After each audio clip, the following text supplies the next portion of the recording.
Hi, everyone, and welcome back to Brian's Horror Corner, or welcome if you're new to my channel. Make sure you hit the subscribe button if you haven't already. If you're not subscribed to my channel, it would really help me out.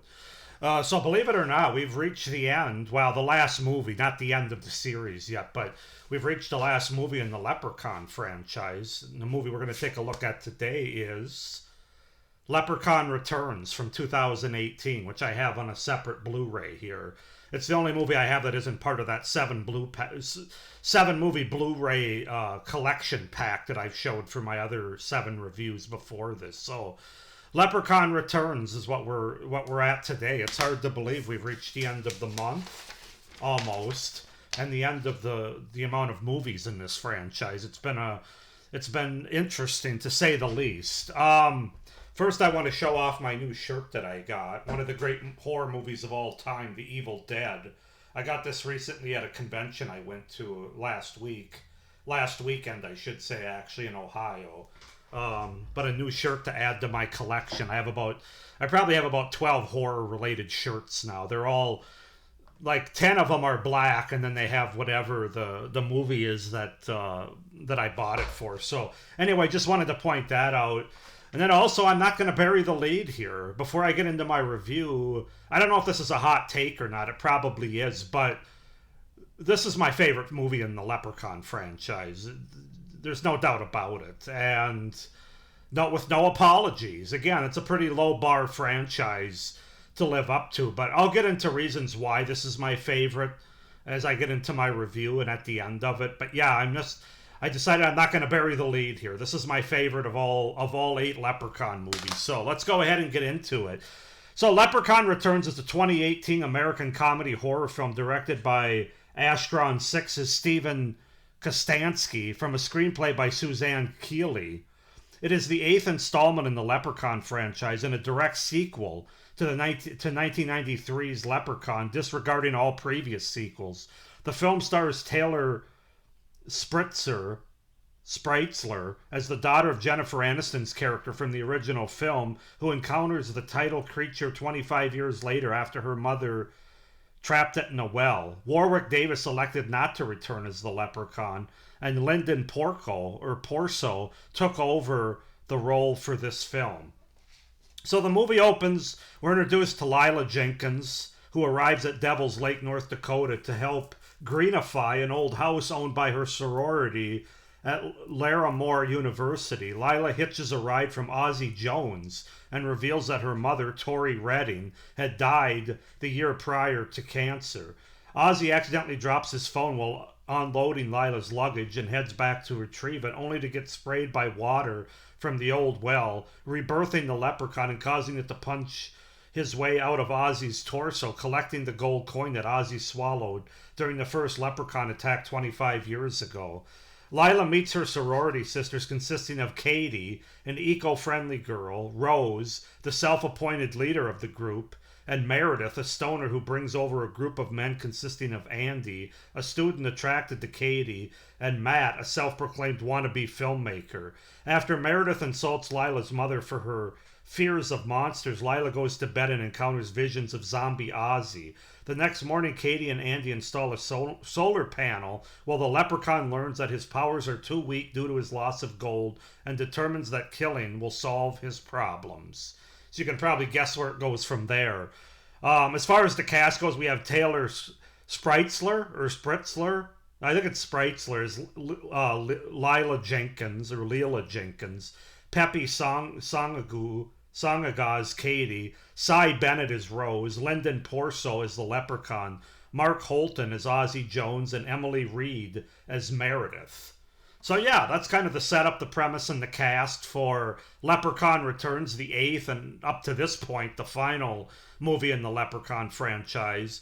As I said, this is my favorite in the franchise. I'm not going to say that it's not particularly close. There's one other movie, what you'll see in a couple of days when I wrap up this franchise with my ranking video and thoughts.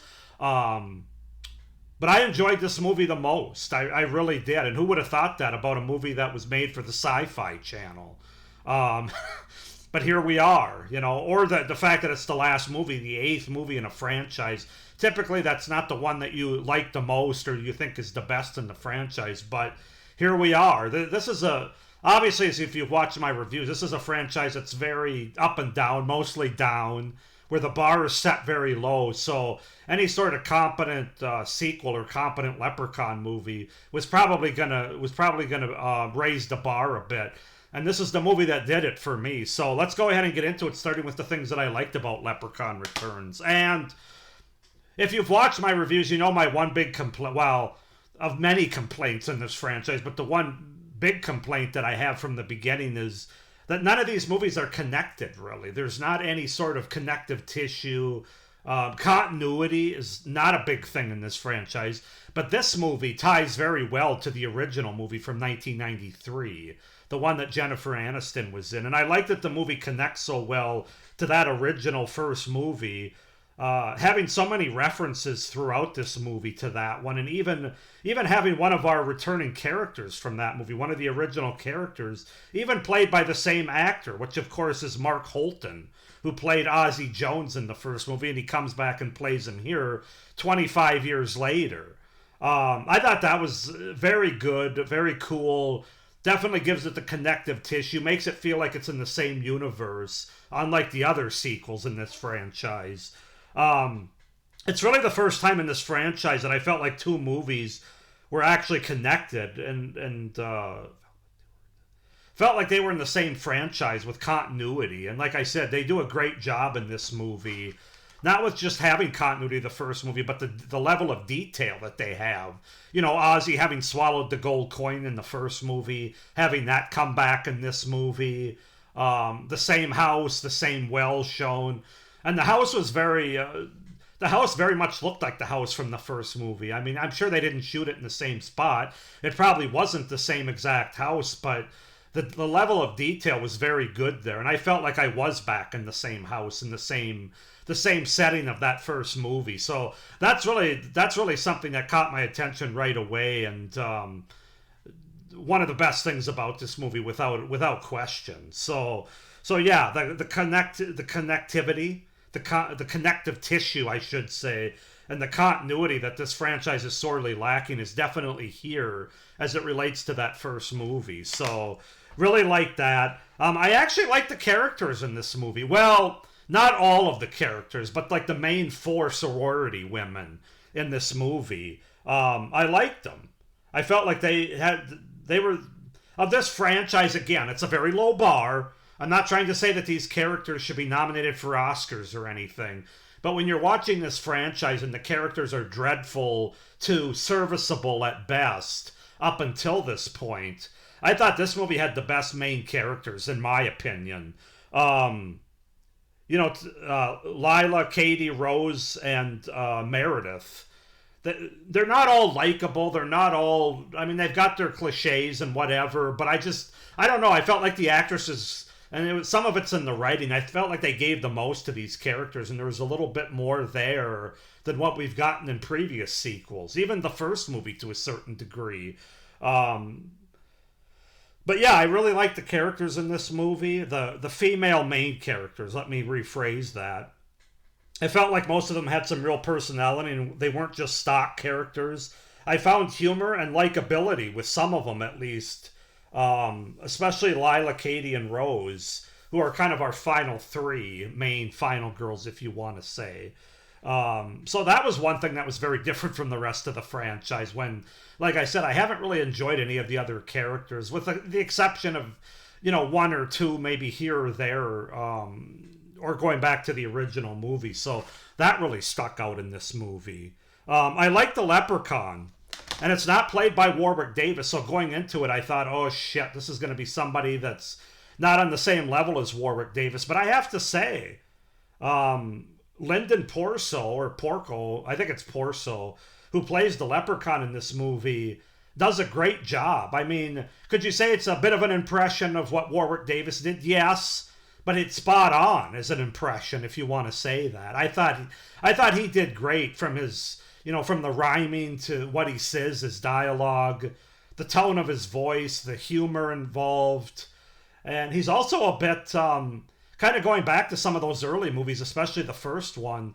he's also got more of a sadistic side. It's not quite as well. There's a lot of humor in this movie, and the humor from the Leprechaun, it isn't quite so silly. There's some sadistic moments, some unforgiving moments by this Leprechaun, and I also really like the look of the Leprechaun. You know, very much the same look as the Warwick Davis Leprechaun, but they also made him, having been in a well, according to this sequel, because we ignore all the other ones. Having been in a well for 25 years, he's a little bit more rotted and withered, if you will. And I just really like, this is my favorite look of any Leprechauns in the franchise, which is another pro that stands out. I just thought the look was fantastic.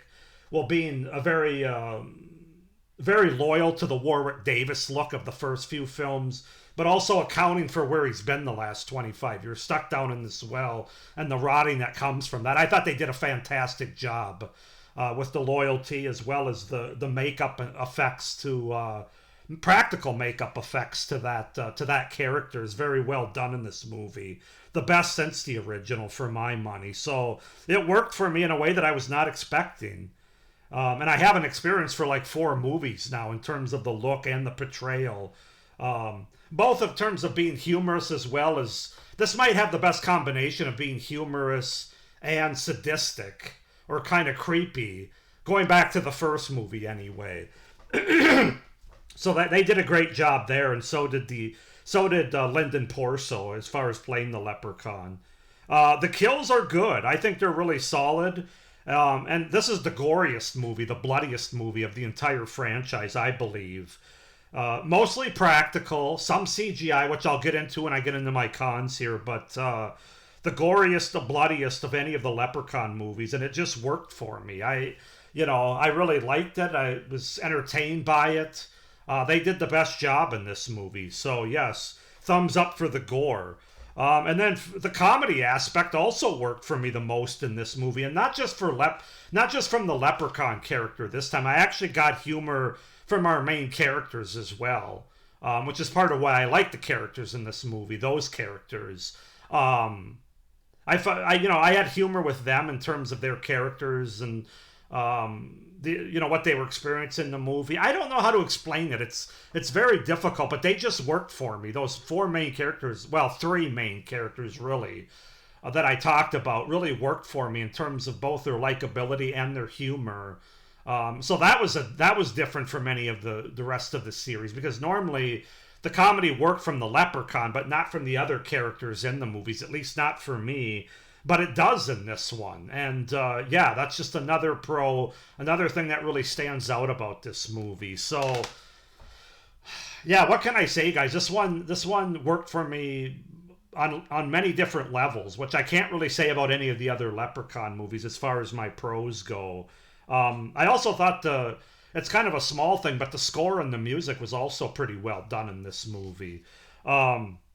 So now getting into the cons, and I only have a couple, when's the only other time I've ever said that about a Leprechaun movie, where I don't have a lot of cons. I always had a lot of cons, so that's part of why this movie is my favorite of the franchise as well. But having to do with the kills and the gore, there is some CGI involved, which is pretty obvious, pretty noticeable, so that's not great. I'm not a big fan of CGI, but for some of the kills, like where one of the characters is basically sliced in half right down the middle, they really had no choice. I don't really know how you would do that practically without spending a boatload of money. The very ending of the movie, having to do with chickens on a truck. I'll say that without totally spoiling it. I could have done without that ending. I don't think it was necessary. It might have been trying to set up another sequel to this movie. I'm not sure. But I think they could have just ended it like a minute before that without having that. Maybe some people enjoyed that, but I was just kind of like, didn't need it, wasn't necessary. And then I will say at times, I think the movie's a little too meta. Like the characters are pushing the meta button a little too much for horror movies and slasher movies.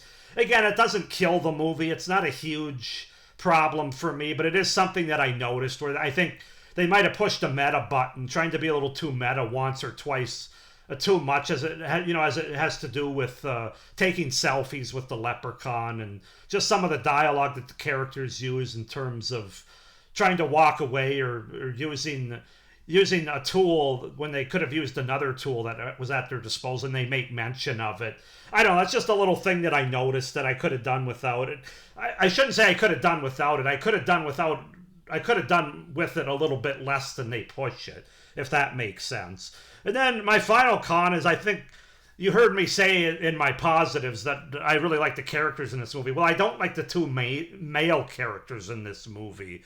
Who would be, I didn't even put them down in the cast here, but the two main characters that Meredith, that character, ends up bringing with her are pretty pointless in this movie. They don't really add anything to the story. They're just kind of bland characters. One of them is overly sexually driven to the one female character, and it seems like he's kind of a doofus as far as not being very intelligent. And the other one is just a filmmaker wannabe. Him I didn't mind as much, and he also survives a bit longer in this movie, but still, they just don't really bring that much to the game, in my opinion. Overall, I didn't think, I heard some people say the acting's dreadful in this movie. Have you watched the other Leprechaun movies? I actually thought I would actually put this in the top half of the franchise as far as the acting. Not to say that it's great, but I thought Taylor Spritzler, specifically as Lila Jenkins, I thought she was the best. Her, and then, of course, Mark Holton, who plays Ozzie Jones, a returning character. I thought those two were the best as far as the acting, but I didn't really feel like any of the acting, with the exception of maybe one or two, I didn't feel like it was that bad. Again, with the bar of this franchise, which admittedly is low, I thought the acting was fine. It was serviceable. Mark Holton and Taylor Spritzler, though, are the two standouts here. So, but those two male main characters, yeah, nothing to write home about there. But that's really all I've got, guys. I mean, sure, you could make... there's some things like how easy it is for the main character to discover the leprechaun's weaknesses and stuff having to do with like a ghost or zombie. What's the word I'm looking for?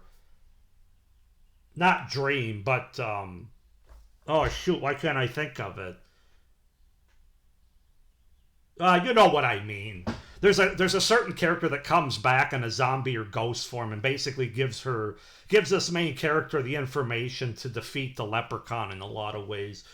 That would have been a little bit better served, I think, if they would have just stumbled upon it or something. I don't know. They could have done it in a different way. But again, I'm kind of nitpicking. Now, for the most part, guys, this is the only Leprechaun movie, other than maybe the original from 1993, where I actually have more pros than I do cons. And so that's why I know it's one of my favorites. And I'm going to give Leprechaun Returns, I can't believe I'm saying this, but I'm going to give this movie an 8 out of 10 as far as a rating goes. I really enjoyed Leprechaun Returns. I enjoyed the kills, loved the gore, enjoyed the main characters, at least most of them. The connection to the original movie, which was sorely lacking in this franchise with the continuity and all the detail that went into it. I just think they did a fantastic job with this movie, and it's the biggest surprise of the franchise. And 8 out of 10 for Leprechaun Returns. Go ahead and comment down below if you think I'm nuts, if you disagree with me, or if you agree with me, or anything in between. Comment down below. Please like this video, hit the little notification bell, and as I mentioned earlier, subscribe to my channel if you haven't already, so you don't miss any of my upcoming... Well, I guess I just got the final wrap-up and ranking video for this franchise. But also, as I move back into my 1980s horror franchise, or horror series, I should say, where we're going to finish off 1981. So with all that being said, I hope you're enjoying this franchise review. Hope everybody's doing well. Thanks for watching, and as always, stay scared. Bye.